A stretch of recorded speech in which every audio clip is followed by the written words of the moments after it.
What's going on, people?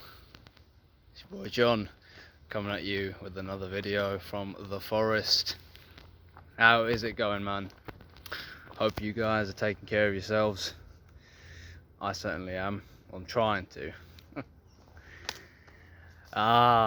Man, what can I say? Awakening. It's a really weird thing. And I'm not going to proclaim that I am awakened, okay? I'm not going to say that. Because life is a little bit of a balance, okay? It's never one way. If you were to be awakened 100% of the time, sure, you'd have a great time. You'd be like the way I am in this video. I'd be really chilled out. Really, what do you call it? Like I'm stoned. You know, you'd feel good. Okay, you'd have inner peace, so to speak. And I guess that's the goal, right? A lot of us want to get to that goal of being enlightened. We want to always be awakened and be the Buddha.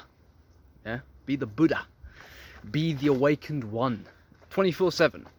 Don't ever have a time where we go back to being asleep or unconscious. But for those who don't understand what I'm on about, being unconscious is like you're sleeping, okay? It's like you're asleep. And how does that relate to spirituality? Or how does that relate to your state of being? Okay? Well, being unconscious implies that you're asleep. And what happens when you sleep? You're dreaming, right? You're asleep, dreaming. And the dream world, when you're in it, feels very real. Feels very tangible, right? Like everything that happens in the dream, it's almost like it's happening in real life. If anything, it's more exciting than real life.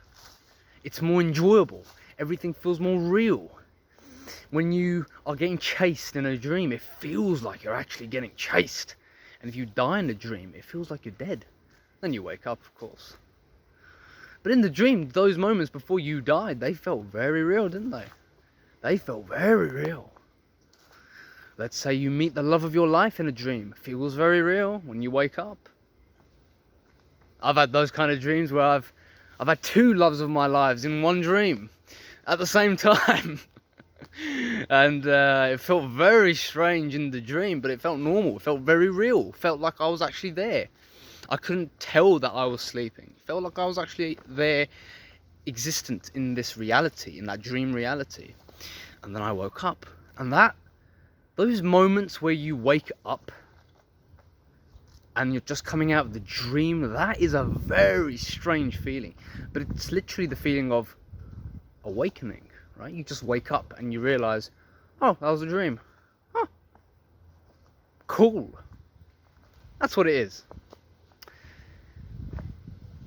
So when we call people unconscious in the day-to-day life, when we call them sleeping, we basically mean that you are in a dream world. You are dreaming because you think that your world is real. It feels very real. It feels very tangible.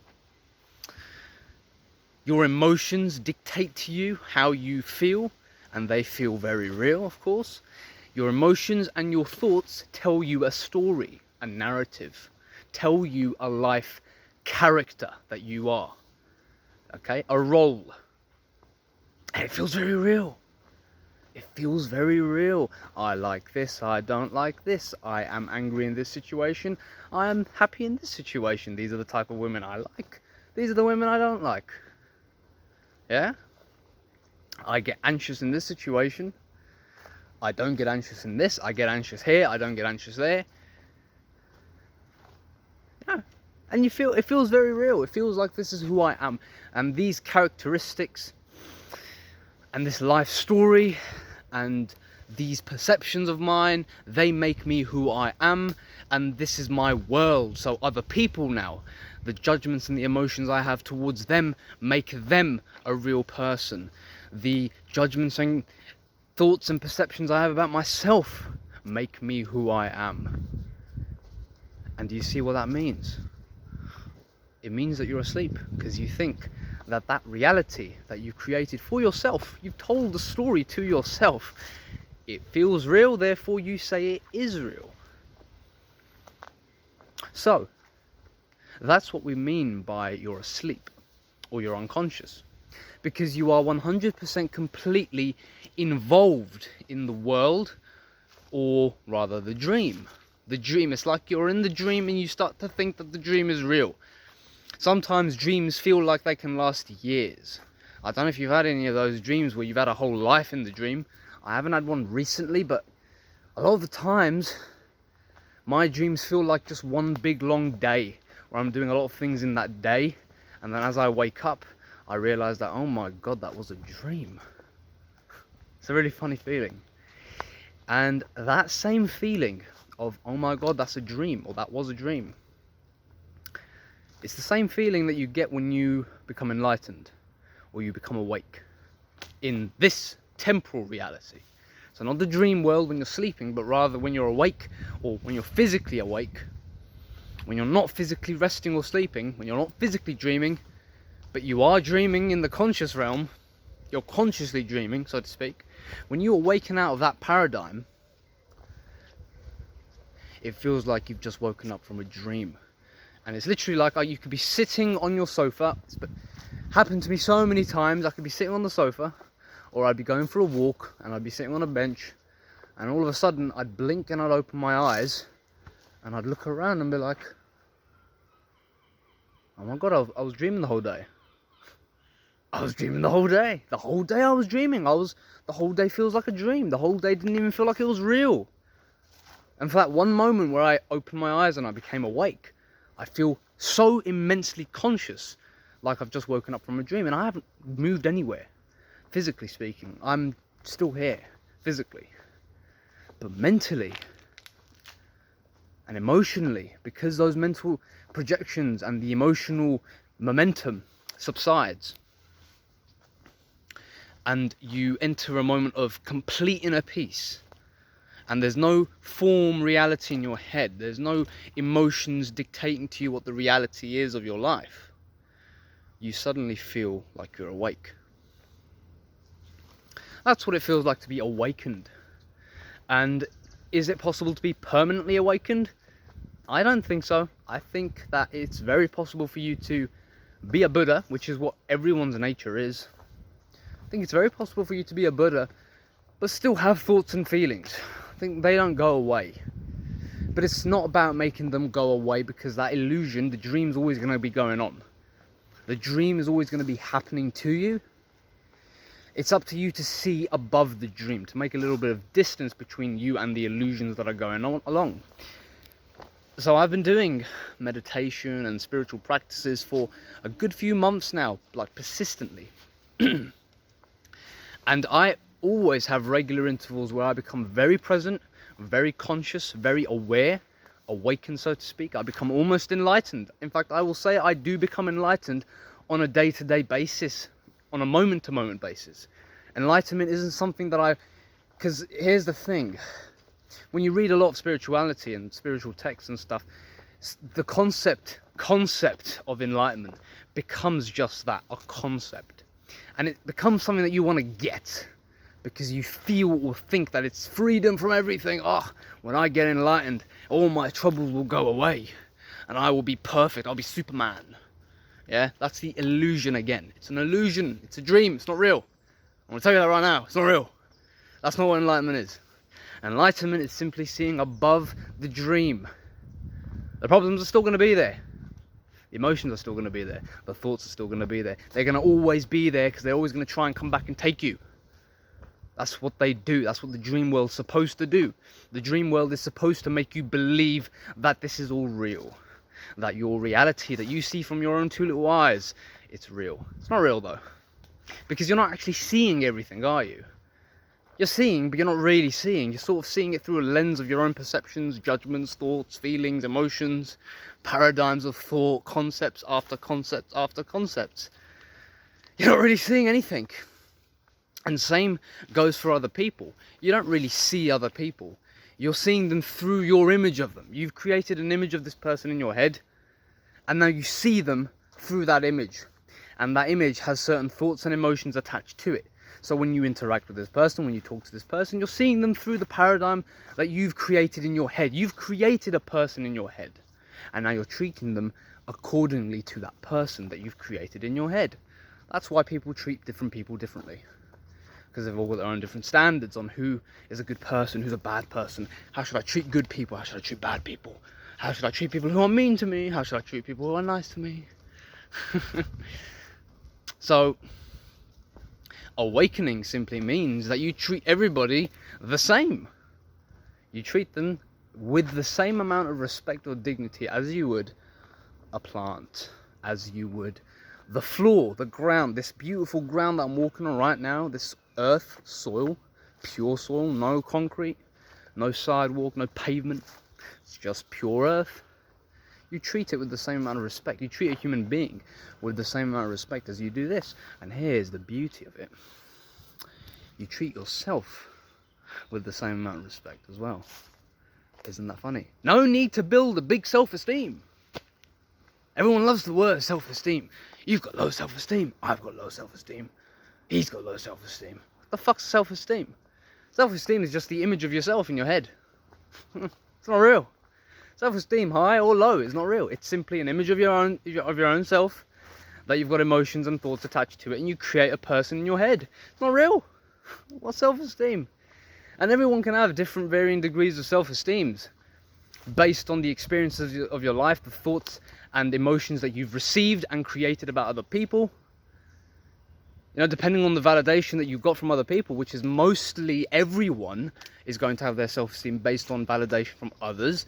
Let's say you were growing up and you grew up in a very loving household. You had a mum, you had a dad, you had a granddad, grandma, sisters, brothers, and you all got along happy dandy.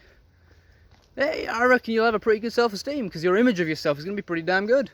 Everyone treated you with love, respect, or everything was just homely and kind. So, of course, your image of yourself is going to be, oh, well, if everyone's treating me this way, I might actually just be good. I'm probably pretty cool. You can be confident. You can have a high self-esteem, a high image of yourself.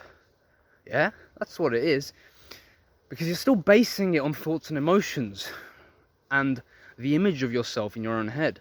Likewise, if you've got low self-esteem, you're probably around people who didn't like you very much, or you probably came from a broken household where people didn't treat you with respect or kindness. They probably only treated you with hostility, negativity, criticism, bullying, manipulation, And then, of course, in your own head, you're going to say, well, if everybody else is treating me this way, I must be this bad person. I must not be a good person. I must be useless, worthless, whatever label that they put on you. I must be these things, obviously. And then you're going to have those emotions attached to those thoughts. And this person that you've created in your head, you have made him a person of low self-esteem. Or her, if you're a girl. So, it's not real. It's not real. It's just judgments and perceptions. And awareness, or becoming awakened, in my experience, is about seeing the process for what it is. A conceptual creation of an identity, which isn't real. But people think it's so real because they don't know anything else. That's why, gentlemen and ladies, we call that state of being unconscious.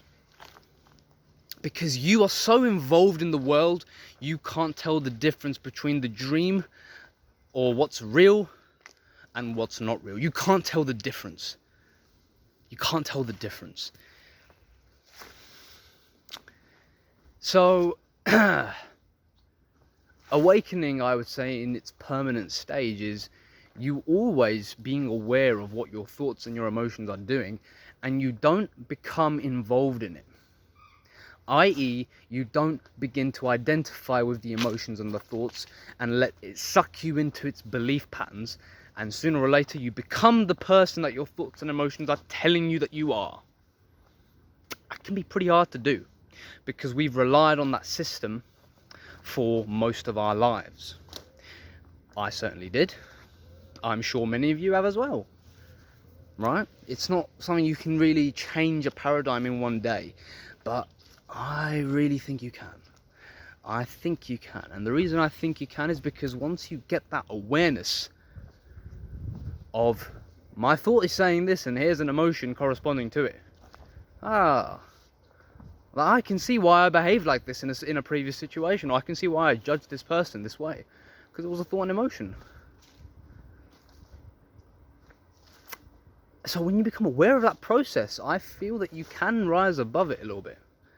It'll take a bit of a while before you get used to that state of being, because it is a weird state of being to be in. I'm not gonna lie, it's weird, but it's freedom. You really feel free. You feel light. You feel like your whole body is alive, and you're not being dragged by anything anymore. Because you are a slave to your mind in that state, aren't you? When your mind's telling you thoughts and giving you emotions and creating people in your head, be it yourself and others, because that's what your mind does. Your mind creates conceptual people. Because people aren't real to the mind, they're just concepts. This person is this kind of person, they're this kind of person, this is how we treat these kind of people. They're just concepts. They're not real. The mind knows this. The mind knows that people aren't real. And when I say people, I mean the image, the identity. Of course there's another human being that's alive. Of course they are. That's all you know about them though. You don't know anything else. Do they have certain traits or characteristics? Of course they do. And do you judge them based on those characteristics? Of course you do. Those judgments that you create, however, are down to you, not them. Doesn't matter how much of a good or bad person they are, it's down to you, what perceptions you create out of it. How you react to this person is down to you, because that is your emotions and that is your thoughts. And the same goes for you, of course, because you are also a human being and you don't know who you are. I'm sorry. You can have an image of yourself. Of course, you can have a pretty good image of yourself. You can understand the person that you are. Okay? You can understand that. Because all you do is you watch your emotions and you watch your thoughts, and sooner or later you'll get the whole picture of what kind of person you've been playing the part of for the last God knows how many years. This is a real stage of liberation though, and you know, I've been speaking to my mum about this recently, and I recently got her into doing meditation. She's not a meditation type of person, but she's religious. But I had a long lecture with her because I got pretty sick to death of her telling me about her problems. I like to listen, I like to give advice here and there, of course, but sooner or later I do get pissed off. I'm like, come on, alright, your problems are solvable, you're just bitching and crying now. So I just laid down the truth and I said, you know what, I don't want to hear your bitching, I don't want to hear your victimization, your crap anymore, okay, because this is just your image of yourself. Your image of yourself is so dead and depressing and negative. I've had enough. I've had enough with this person. Fuck off this person. I don't want to speak to this person anymore. I would like to speak to my mother, not this negative image of my mother, which isn't real. So I said do meditation. Watch your thoughts and watch your emotions, and you will finally figure out who you really are. Because you'll realize that this person that's talking to me right now is not my mother. It's an ego. An ego which you've built up and solidified and maintained for God knows how many years. Time to let the ego go. Time to let that image go. It ain't serving you, it ain't serving me, certainly ain't serving the world. Imagine that, you've been in an ego for what, 50 years, 40 years? And then you become free from the ego. You finally realize that, that image of myself wasn't real. It wasn't me. What do you do then? What do you do then? I wonder. I don't know. I know certainly me, when I realised the truth, joy and ecstasy was what I felt. Those feelings, man, I'd never felt those feelings before. I'd never felt joy, peace, equanimity. I'd never felt that shit before, man. I only felt that when I got into that pure state. And now I always want to get back to that pure state. Because those things become concepts. Those things become ideas in my head that I always want to get back to. But that's what the mind does. The mind wants to create an image of yourself. Always will try to do it because the mind is a tool, an instrument. But the rule should be the mind should not be used to analyze anything to do with people. You respond accordingly to how your intuition and how your being would respond. Your being knows how to respond. But don't try and conceptualize the being. Don't try and understand the being. Don't even try to get to be the being. It won't work. Because then now you're conceptualizing the being.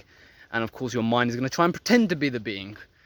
And you're just going to roughen up the whole course of the pattern altogether. So just don't do that. Leave it behind.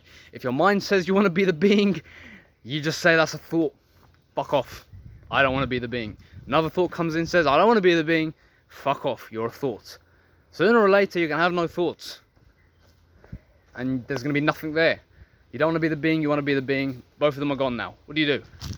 Nothing. And there's the being right there when you're nothing. Nothing is the being. But then when you try to get nothing, all of a sudden being is gone and you are now again the concept, which isn't the being. Alright gentlemen, that's going to be it from me today. Hope you enjoyed the video. I will be back very soon with another one. Take it easy.